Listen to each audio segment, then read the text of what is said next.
பள்ளி கல்லூரிகளுக்கு அருகில் தடை செய்யப்பட்ட புகையிலை பொருட்கள் விற்பனை நடைபெற்றால் கடும் நடவடிக்கை எடுக்கப்படும் என கோவை மாவட்ட ஆட்சியர் எச்சரிக்கை விடுத்துள்ளார். உலக புகையிலை ஒழிப்பு தினத்தை முன்னிட்டு கோவை மாவட்ட சுகாதாரத்துறை மற்றும் புகையிலை கட்டுப்பாட்டு மையம் சார்பில் ரேஸ்கோர்ஸ் பகுதியில் இருசக்கர வாகன விழிப்புணர்வு பேரணி நடைபெற்றது. இதனை மாவட்ட ஆட்சியர் பவன்குமார் துவக்கி வைத்து இருசக்கர வாகனத்தை இயக்கி விழிப்புணர்வு ஏற்படுத்தினார். இந்த நிகழ்வில் கோவை மாநகர காவல் ஆணையாளர் சரவணசுந்தர் கலந்து கொண்டார்.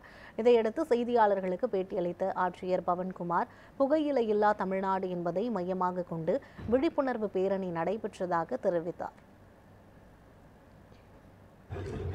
இன்றைக்கு தினம் நம்ம புகையில்லா தமிழ்நாடு அந்த தீம் அடிப்படையில் வேர்ல்டு நோ டொபாக்கோ டே தினம் முன்னிட்டு இன்றைக்கு நம்ம கோயம்புத்தூர் மாவட்டத்தில் அந்த பைக் ரேலி பொதுமக்களுக்கு புகையில்லா தமிழ்நாடுக்கு உண்டான விழிப்புணர்வு பேரணி இன்றைக்கி ஏற்பாடு பண்ணியிருக்கோம். அதில் முக்கியமாக டொபாக்கோ ப்ராடக்ட்ஸ் மூலமாக பயன்படுத்துகிற மூலமாக ஏற்படுத்துகிற ஹெல்த் ஹசார்ட்ஸு மற்றும் அது மூலமாக சமூகத்துக்கு ஏற்படுத்துகிற பாதிப்புகள் உள்ளிட்ட பல வகையான இஷ்யூஸ் பற்றி மக்கள் நடுவில் விழிப்புணர்வு ஏற்படுத்த உண்டான இந்த பேரணி இன்றைக்கி நம்ம தொடங்கியிருக்கோம்.